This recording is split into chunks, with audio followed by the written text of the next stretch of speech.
Alors salut à toi mon cher ami, sois le bienvenu dans cette nouvelle vidéo, une vidéo où je vais te donner un petit hack qui va te permettre de t'éviter bien des problèmes. Il faut vraiment que tu t'affaires à suivre mes conseils et donc ces conseils en fait vont te permettre de t'éviter des cas de garantie A à Z. Si tu veux, lorsque tu vends tes produits, moi je te conseille toujours de faire du Amazon FBA, mais parfois pour de multiples raisons, tu dois expédier par le vendeur. Et donc si tu veux, c'est notamment le cas, moi en général je fais ça pour m'éviter de perdre un chiffre d'affaires. Parfois tu n'as pas stocké suffisamment à l'avance et donc tu as un petit stock tampon qui te reste lorsque tu fais du FBA. Et moi ce que je fais, c'est avant de recevoir à nouveau ma commande depuis l'étranger, qu'est-ce que je fais? Tout simplement, je convertis mes offres expédiées par Amazon en expédiées par le vendeur de manière à continuer à avoir des ventes tout en attendant de recevoir mon nouveau stock et de pouvoir faire du FBA. Donc là, si tu veux, par rapport à tout ça, aucun intérêt de te parler de ça, si ce n'est que, là, si tu veux, tu sais, j'ai un compte un peu poubelle qui me permet de faire des tests. Et là, je vais te rassurer tout de suite, rien n'a changé réellement dans le fonctionnement d'Amazon parce que là, encore une fois, je viens de me faire taper sur les doigts.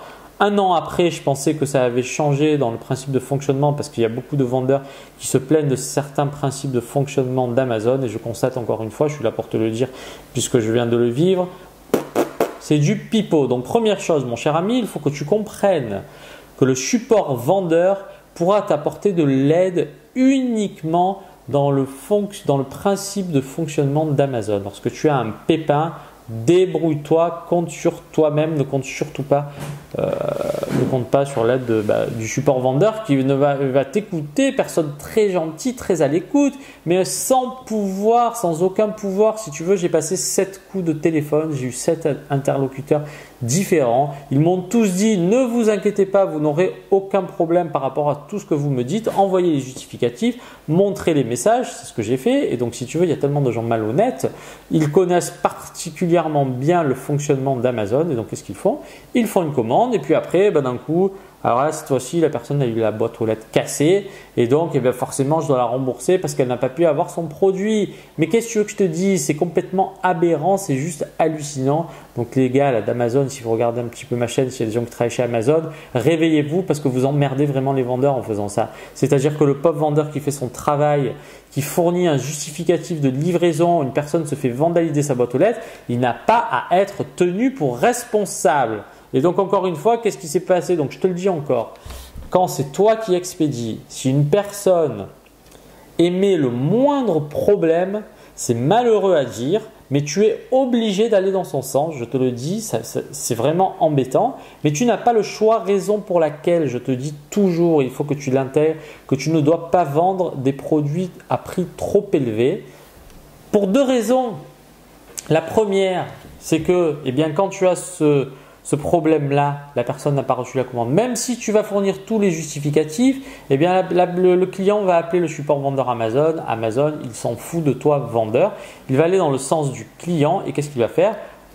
Remboursement déclenché pour la commande Tartampion et toi, du coup la personne elle a ouvert un cas de garantie à Z parce qu'elle pense qu'elle ne sait pas comment ça marche, donc ça tu peux pas lui en vouloir. En revanche elle est malhonnête donc tu as envie de lui taper sur la tête, mais si tu veux qu'est-ce qui se passe? Toi tu es impacté même si tu as tout justifié. Et donc si tu veux, pour t'éviter des problèmes de cas de garantie A à Z, j'ai eu le cas sur une autre commande sur le compte poubelle que je fais fonctionner là aussi, et si tu veux qu'est-ce qui se passe? La personne elle m'a commandé une référence, donc je lui envoie la référence commandée. Non, elle me dit qu'il y a une erreur et qu'elle n'est pas contente, etc., etc. Donc je lui envoie des mails, je lui dis regardez votre commande, sauf qu'il faut que tu saches aussi une chose, c'est que l'envoi de mails sur Amazon, il y a très peu des gens qui les lisent. Moi si tu veux, par expérience, je constate que c'est très difficile de communiquer avec certaines personnes sur Amazon.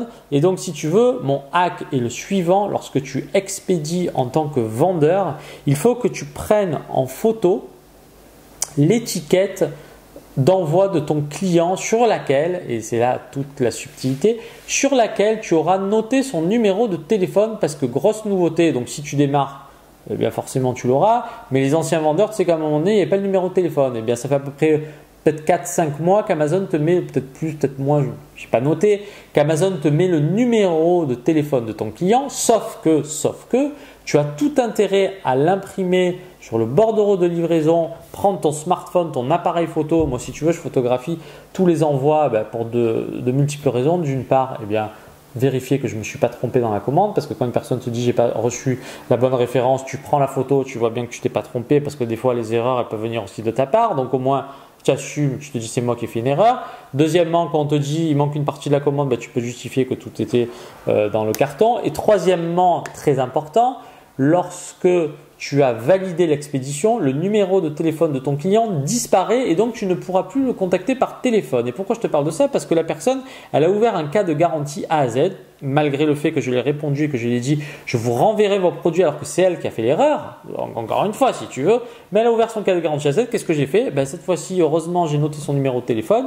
Une fois ou deux, j'ai zappé, je m'en mords les doigts parce que sur une autre commande, j'ai eu un cas de garantie A à Z, j'ai pas pu appeler la personne, donc l'envoi de mail il n'a pas marché du tout. Et donc, si tu veux, j'ai pris mon téléphone.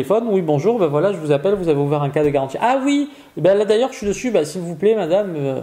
Fermez le cas de garantie à Z, je vais vous renvoyer la bonne référence, ne vous inquiétez surtout pas. Et tout de suite, elle a enlevé la réclamation. Et donc, si tu veux, en faisant ça, tu vas t'éviter bien des problèmes. Et le plus gros et le plus grave problème, selon moi, c'est que lorsque tu as un cas de garantie à Z pour lequel tu n'es pas responsable, il est quand même comptabilisé dans ton seller central. Et si tu veux, si tu commences… Tu fais par exemple, alors si dès le départ tu as fait du FBA, tu auras beaucoup moins de problèmes. Mais pour X raisons, tu n'es pas obligé de faire que du FBA.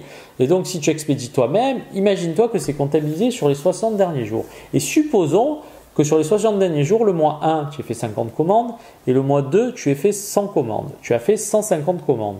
Donc, on te dit que ton taux de défaut, si tu as un seul cas de garantie à Z pour lequel tu n'es pas responsable mais qui va être comptabilisé, il faut qu'il soit inférieur à 1%. Et si tu veux un cas sur 150, je crois que ça fait dans les 0,66%, je crois. Je n'ai pas la calculette sous les yeux, mais je pense que ça fait autour des 0,66%. Donc, pas de problème, tu es inférieur au 1%. Sauf que, imagine que le mois suivant, tu envoies tout à Amazon. Du coup, on va le comptabiliser toujours sur 60 jours. Et sur ces 60 jours, il va y avoir un mois où tu fais 0 commande expédiée par le vendeur parce que tu as tout fait expédier par Amazon. Et donc, ton taux de défaut qui était de 0,66, il va exploser. Et vu que le mois 1, tu avais fait 50 commandes, le mois 2, il est plus comptabilisé et le mois 3, tu fais 0, du coup, sur 50 commandes, vu que tu as eu toujours un taux de défaut, tu as 2% de taux de défaut. Et donc là, bonjour la catastrophe. Votre compte est en attente de révision, vos fonds sont bloqués. Contacte le support pro, du coup, ils vont te dire qu'ils vont t'aider, ils vont rien faire du tout. Moi, si tu veux, je les ai harcelés. Je m'en fous, je lâche pas par principe parce que ça me gonfle. Mais si tu veux, il se passe rien. Donc voilà. Donc qu'est-ce qui va se passer pour toi? Du coup, tes fonds vont être bloqués. Tu vas contacter le service performance vendeur, tu vas leur dire que tu n'es pas responsable. Envoyez-moi un plan d'action. Ton plan d'action est insuffisant. Renvoyez-moi le. Tu rentres dans des délires alors que tu es responsable de rien. C'est une foutaise totale. Mais malheureusement, tu ne peux pas faire grand-chose. Tu sais, lorsque tu vends sur Amazon, tu acceptes les règles du jeu dès le départ. Il y a beaucoup d'avantages, mais il y a aussi quelques inconvénients. Il faut que tu le saches. Donc, mon conseil ultime, si tu as le moindre problème, la moindre gesticulation de la part d'un client, tu la rembourses, tu lui renvoies le produit, tu t'excuses, même si c'est vraiment embêtant, tu n'as pas le choix. Parce que lorsque tu ne fais pas ça, d'un coup, tu peux être impacté, on peut te bloquer tes fonds et ça peut te mettre dans une situation très délicate. Voilà, c'est un petit peu ce que je voulais te dire aujourd'hui. Donc, mon conseil, lorsque tu fais du expédié par le vendeur, tu imprimes sur l'étiquette le numéro de téléphone, tu photographies parce qu'après, tu ne pourras plus avoir ce fameux numéro de téléphone et ce sera bien embêtant pour toi. Voilà, écoute, je te laisse méditer là-dessus. Je te dis à très bientôt pour une nouvelle vidéo, cher ami. Allez, on reste motivé. Là, si tu veux, on est au mois de septembre, il faut que tu te bouges. Sincèrement, il faut que tu te bouges. Je pense qu'il y a des gens là depuis le départ. Là, on est peut-être autour des 3000, donc je cherche pas à l'abonner, je m'en fous complètement. Celui qui vient, il vient. Celui qui vient pas, il vient pas. Mais si tu veux, je pense que sur les 3000, il y en a plein il n'y a pas 3000 vendeurs Amazon. Donc les gars, si vous suivez le truc depuis un moment, alors si vous considérez ça comme une série telle que Netflix, tant mieux. Mais les mecs, si vous voulez vous mettre au travail, allez balancer la sauce, envoyez-vous, sinon passez à autre chose. Tu vois aucun rapport, mais là je lisais un article, une boxeuse anglaise ou française, je sais plus, là de 26 ans, a fait un malaise lors de l'entraînement, elle est morte à 26 ans, mon cher ami, c'est malheureux, mais essaye de comprendre que ton temps est limité, bouge-toi. Allez, je te dis à bientôt pour une nouvelle vidéo. Et si tu veux, fais-moi plaisir cette année parce que je ne te lâcherai pas. Tchuss!